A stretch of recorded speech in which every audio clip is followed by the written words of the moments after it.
Hai teman-teman, kembali lagi dengan saya Maria Paulina di Metacube dengan subtema pengkajian keperawatan. Apa kabar teman-teman? Semoga dalam keadaan yang sehat, bahagia, dan sungguh mendapatkan berkat yang luar biasa. Kali ini rangkaian dari proses keperawatan akan kita bahas khususnya di sub spesial banget buat teman-teman sekalian, yaitu ada di pengkajian ya. Jadi ada proses keperawatan itu akan ada 5 tindakan dan kita akan memfokuskan pembahasan kita di pengkajian. Yuk, sebelumnya kita berdoa dulu sebelum melaksanakan aktivitas hari ini agar lancar, diberikan kemudahan, dan kita bisa menerima materi dengan baik. Selamat mengikuti. Ya, teman-teman, asuhan keperawatan atau biasa kita sebut askep adalah proses atau tahapan kegiatan dalam perawatan yang diberikan secara langsung kepada pasien dalam berbagai tatanan pelayanan kesehatan. Nah, pelaksanaan askep dilakukan berdasarkan kaidah-kaidah keperawatan sebagai suatu profesi yang didasarkan ilmu dan kiat keperawatan yang bersifat humanistik. Asuhan keperawatan dapat dilakukan atau diberikan kepada pasien sebagai rangka untuk memenuhi kebutuhan pasien yang didasarkan pada 5 kebutuhan dasar manusia. Masih ingat teman-teman yang pada waktu semester sebelumnya kita bahas kebutuhan dasar manusia ada apa? Yang menurut Abraham Maslow. Coba, siapa yang masih ingat? Oke, betul. Oke, betul. Iya, apalagi? Iya, ya lanjut. Iya, semuanya pinter banget, teman-teman. Ya, Ibu ulangi ya. Yaitu kebutuhan fisiologis meliputi oksigen, cairan nutrisi, kebutuhan aman, dan perlindungan. Kebutuhan rasa cinta dan saling memiliki, kemudian kebutuhan akan harga diri, dan kebutuhan aktualisasi diri. Nah, itu yang paling tinggi. Ya, teman-teman, masih ingat? Oke.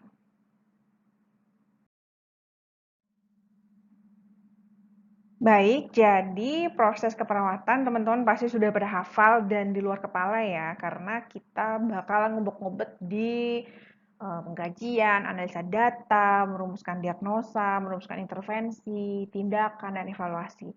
Tapi di kesempatan kali ini atau di pertemuan ini, Ibu tidak akan membahas semua karena Ibu hanya akan membahas di satu poin aja, yaitu adalah di melakukan pengkajian. Jadi akan kita kupas tuh yang namanya pengkajian. Apa aja yang akan kita lakukan, apa aja yang akan kita pikirkan, apa aja yang akan kita rencanakan pada saat kita melakukan pengkajian di dalam pasien, melakukan pengkajian kepada pasien. Oke, let's check it out. Ya, apa itu? Dari awalnya dokumentasi pengkajian asuhan keperawatan adalah kegiatan untuk data atau informasi tentang pasien yang diperoleh dari hasil observasi, wawancara, konsultasi, dan pemeriksaan agar dapat mengidentifikasi, mengenali masalah, mengenali kebutuhan kesehatan dan keperawatan pasien, baik fisik, sosial, dan spiritual. Pengkajian keperawatan difokuskan pada respon pasien terhadap masalah-masalah kesehatannya nih teman-teman. Ini berhubungan dengan pemenuhan kebutuhan dasar manusianya. Misal nih contoh, dapatkah klien melakukan aktivitas sehari-hari? Kemudian sehingga fokus pengkajian klien adalah respon klien yang nyata maupun potensial terhadap masalah-masalah aktivitas harian. Ya, kemudian pengkajian merupakan tahap pertama dalam pelaksanaan asuhan keperawatan. Kemudian ini akan ada diikuti dengan 3 tahapan selanjutnya, yaitu apa? Ya otomatis ada diagnosa, terus kemudian perencanaan, kemudian evaluasi ya, sampai ke dokumentasi. Terus kemudian agar pelaksanaan asuhan keperawatan dapat terus berjalan dengan baik, tahapan tersebut harus dilakukan secara sistematis. Nah, teman-teman, ada beberapa tahapan pengajian yang harus kita lakukan. Ya, apa? Ada 5 tahapan. Yaitu adalah pengumpulan data, analisis data, sistematika data, penentuan masalah, dan yang terakhir adalah dokumentasi data. Yuk kita bahas satu per satu dari poin-poin yang kelima tadi yang Ibu sebutkan tadi. Siap? Baiklah, lanjut. Siap. Jadi ada 5 tahapan yang akan kita bahas satu persatu seperti yang tadi Ibu sebutkan tadi. Ada 1, 2, 3, 4, 5. Coba sebutkan lagi teman-teman. Iya. AA bagus. Nomor 3. Iya 4. 5. Sip. Bagus teman-teman.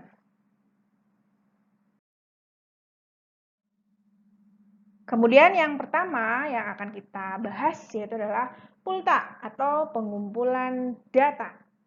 Nah, pengumpulan data adalah pengumpulan informasi tentang klien yang dilakukan secara sistematis untuk menentukan masalah-masalah serta kebutuhan-kebutuhan keperawatan dan kesehatan klien, ya.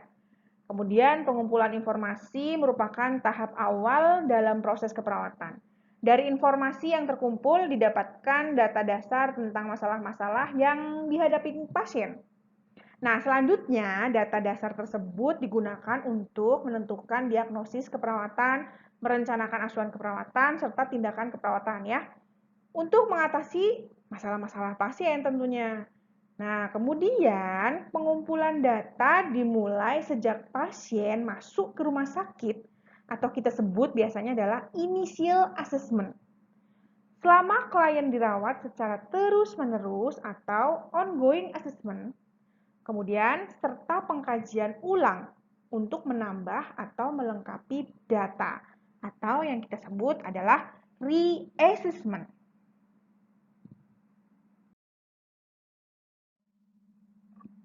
Nah, di dalam pengumpulan data ini ada beberapa poin ya, teman-teman. Yang pertama adalah tipe data. Di mana tipe-tipe data ini ada yang biasa kita gunakan untuk menggali potensial atau masalah yang dihadapi pasien. Yang pertama adalah kita lihat dari data subjektif dan data objektif. Data subjektif adalah data yang didapatkan dari klien sebagai suatu pendapat terhadap suatu situasi dan kejadian. Nah, informasi ini tidak bisa ditentukan oleh perawat. Nah, ini mencakup apa? Persepsi, perasaan, ide klien tentang status kesehatannya, teman-teman. Nah, ini contohnya misalnya tentang nyeri, perasaan lemah, ketakutan, kecemasan, frustasi, mual, perasaan malu. Ya. Terus kemudian yang kedua adalah data objektif, di mana data ini adalah data yang diobservasi atau data yang didapatkan dari observasi dan diukur kemudian dapat diperoleh menggunakan panca indera atau kita bisa ngelihat, kita bisa ngedenger, kita bisa cium atau bahkan ngeraba ya. Nah, selama pemeriksaan fisik. Ya, jadi kemudian ini misalnya frekuensi nadi, pernafasan, tekanan darah, edema, berat badan, tingkat kesadaran. Jadi data objektif itu apa yang bisa kita lihat langsung, dengar langsung, kemudian mencium langsung, dan bahkan bisa kita rasakan dengan kita raba.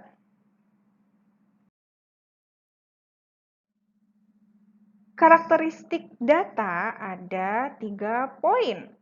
Apa aja? Yang pertama adalah harus lengkap, ya. Yang kedua harus akurat. Yang ketiga harus relevan. Lengkap itu yang seperti apa? Nah, data yang terkumpul harus lengkap guna membantu mengatasi masalah pasien yang adekuat. Misal, klien tidak mau makan selama 3 hari. Nah, apa yang dilakukan perawat? Perawat harus mengkaji lebih dalam mengenai masalah klien tersebut. Misalnya dengan menanyakan hal-hal yang seperti misalnya, apakah tidak mau makan itu karena tidak nafsu makan? Atau disengaja? Atau makanannya nggak enak? Atau makanannya kurang? Pengen nasi padang? Atau iya nggak kayak gitu juga kali ya. Jadi tetap harus digali apa yang harus dialami oleh pasien. Ya. Terus kemudian apakah karena adanya perubahan pola makan ya atau hal-hal yang patologis ya. Nah, kemudian kita lihat respon klien mengapa dia tidak mau makan. Nah, yang kedua adalah akurat dan nyata. Untuk menghindari kesalahan, maka perawat harus berpikir secara akurat dan nyata untuk membuktikan benar atau tidaknya apa yang dia lihat, ya, didengar, diraba, diamati, dan diukur melalui pemeriksaan. Ada tidaknya validasi terhadap semua data yang mungkin meragukan. Kemudian apabila perawat merasa kurang jelas atau kurang mengerti terhadap data yang telah dikumpulkan, maka perawat harus berkonsultasi dengan perawat yang lebih mengerti. Ya, misalnya pada observasi, kemudian ada data klien selalu diam dan sering menutup mukanya dengan kedua tangannya. Nah, perawat perlu mengajak klien untuk berkomunikasi, tetapi klien selalu diam dan tidak menjawab pertanyaan perawat. Nah, selama sehari klien tidak mau makan makanan yang diberikan. Jika keadaan klien tersebut ditulis oleh perawat bahwa klien menderita depresi berat, maka hal itu merupakan perkiraan dan perilaku klien dan merupakan bukan data yang aktual ya. Nah, ini diperlukan penyelidikan lebih lanjut untuk menetapkan kondisi pasien atau klien, kemudian dokumentasikan apa adanya ya, sesuai pokoknya yang ditemukan pada saat pengkajian. Yang ketiga adalah relevan. Pencatatan data yang komprehensif biasanya menyebabkan banyak sekali data yang harus dikumpulkan, teman-teman. Ini sehingga menyita waktu dalam mengidentifikasi. Nah, kondisi seperti ini biasa atau bisa diantisipasi ya dengan membuat data komprehensif. Nah, tapi ini harus bisa diusahakan dengan singkat dan jelas. Kemudian mencatat data yang relevan sesuai dengan masalah klien yang merupakan data fokus terhadap masalah klien dan sesuai dengan situasi khusus tentunya.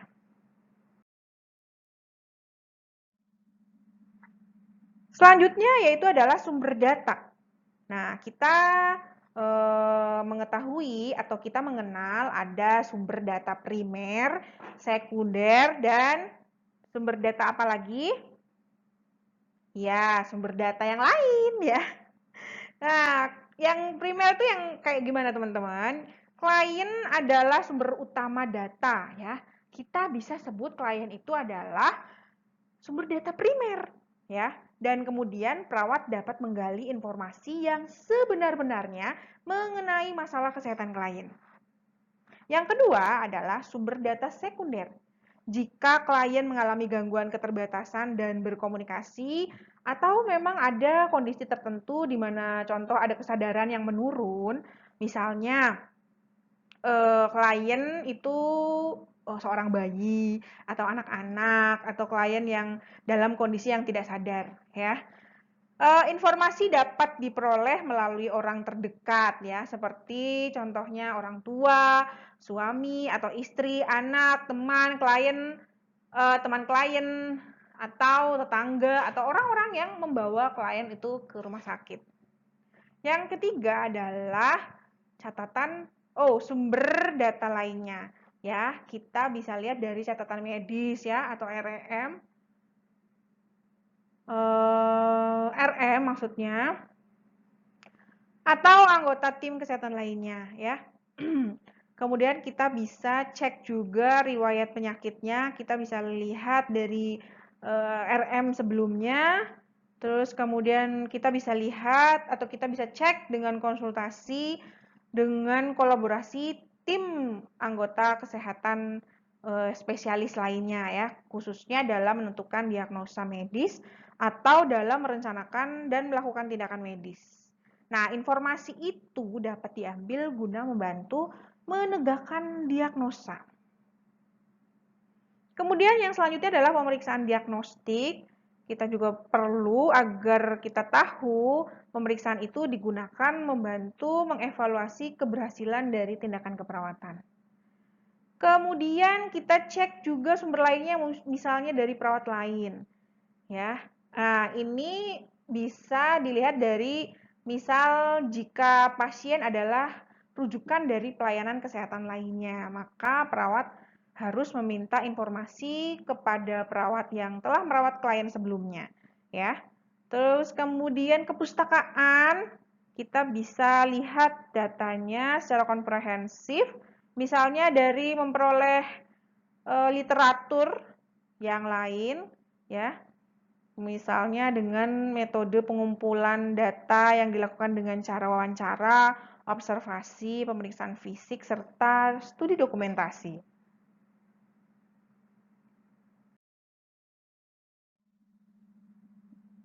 Analisa data.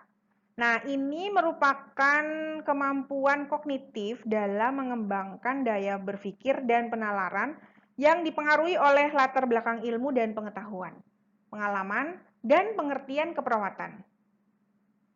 Dalam melakukan analisis data, diperlukan kemampuan mengkaitkan data dan menghubungkan data tersebut dengan konsep, teori, dan prinsip yang relevan untuk membuat satu kesimpulan dalam menentukan masalah kesehatan keperawatan kalian.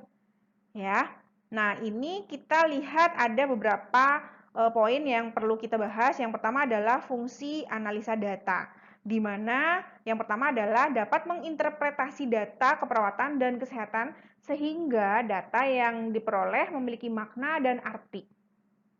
Yang kedua adalah sebagai proses pengambilan keputusan dalam menentukan alternatif pemecahan masalah. Ya. Kemudian poin yang kedua adalah pedoman analisis data. Ya, di mana kita punya 4 poin. Yang pertama adalah menyusun kategorisasi, yang kedua identifikasi, yang ketiga menentukan pola alternatif. Ya, yang keempat adalah menerapkan teori model kerangka kerja, norma dan standar. Kemudian adalah kita mengidentifikasi kemampuan dan yang terakhir adalah membuat hubungan sebab akibat antara data dengan masalah yang timbul.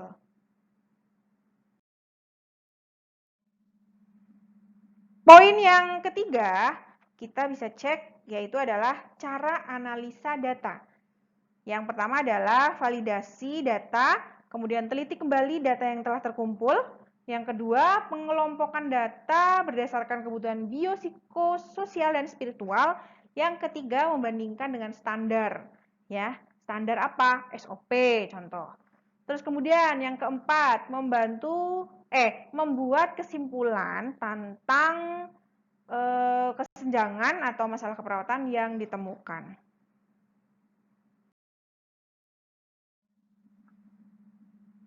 Nah, poin yang keempat dari pengkajian ketiga dari pengkajian adalah sistematika atau pengelompokan data.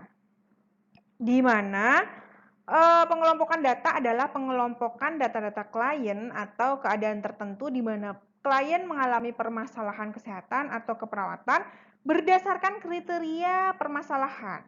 Ya, ini setelah data dikelompokkan, maka perawat dapat mengidentifikasi masalah klien dan merumuskannya. Yang keempat adalah menentukan atau mengidentifikasi masalah. Masalah klien dibagi menjadi pasien tidak bermasalah, pasien yang kemungkinan mempunyai masalah, pasien yang mempunyai masalah potensial sehingga kemungkinan besar mempunyai masalah, dan pasien yang mempunyai masalah aktual.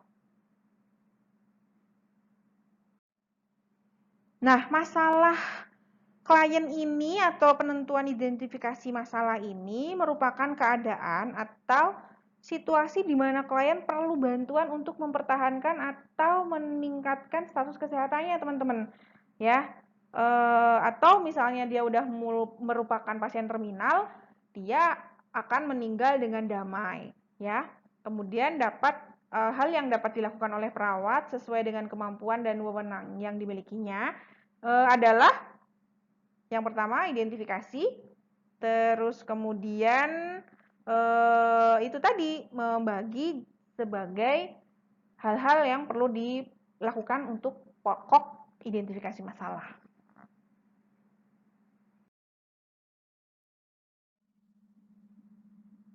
Ya, dari poin keempat dari pengkajian tersebut, yaitu adalah penentuan atau identifikasi masalah, memiliki 3 poin yang perlu kita bahas, teman-teman. Yang pertama adalah menentukan kelebihan klien. Ya, apabila klien memenuhi standar kriteria kesehatan, perawat kemudian menyimpulkan bahwa klien memiliki kelebihan dalam hal tertentu. Ya, kelebihan tersebut dapat digunakan untuk meningkatkan atau membantu memecahkan masalah yang klien hadapi. Yang kedua adalah ya, menentukan masalah klien. Jika klien tidak memenuhi standar kriteria, maka klien tersebut mengalami keterbatasan dalam aspek kesehatannya dan memerlukan pertolongan. Nah, yang ketiga adalah menentukan masalah yang pernah dialami oleh klien. Pada tahap ini, penting untuk menentukan masalah potensial klien. Misalnya, ditemukan adanya tanda-tanda infeksi pada luka klien, tetapi dari hasil tes laboratorium tidak menunjukkan adanya suatu kelainan. Ya, ini sesuai dengan teori, maka akan timbul adanya infeksi.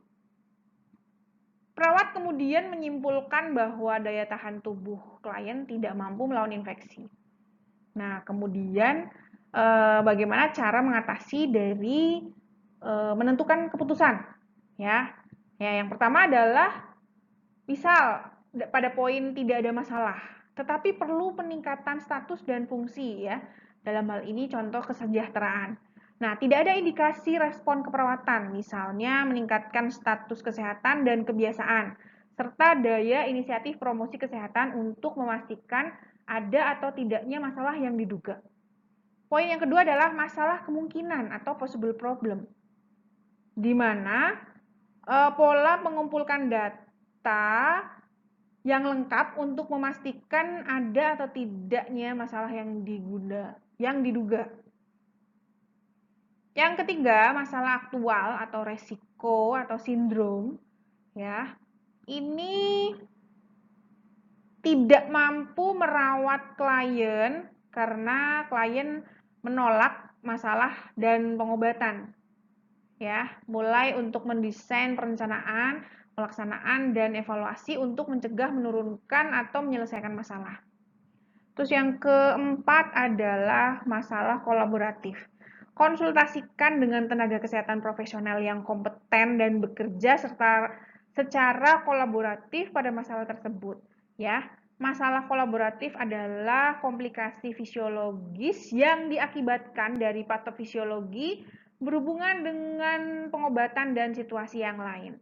Ya, tugas perawat adalah memonitor untuk mendeteksi status klien dan kolaborasi dengan tenaga medis guna pengobatan yang tepat guna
Baik, itu saja yang bisa Ibu berikan. Semoga bermanfaat dan dapat diterima teman-teman semua. Silahkan berproses untuk melakukan atau mensubmit tugas dari pengkajian ini ya, sesuaikan dengan format kasus yang Ibu berikan. Tidak lebih dari 1 minggu dari video ini diupload ya teman-teman. Oke, akhir kata kurang lebihnya mohon maaf. Semoga kita tetap sehat, bekerja di rumah, belajar di rumah, atau mungkin teman-teman yang sudah berada di pekerjaan atau sudah bekerja, selamat bekerja menjadi apa ya, sesuatu yang dibanggakan oleh kita semua, menjadi garda terdepan ya. Semoga kita sehat dan dapat berkumpul, ketemu lagi suatu hari nanti. Kurang lebihnya mohon maaf ya teman-teman. Sampai jumpa. Bye-bye.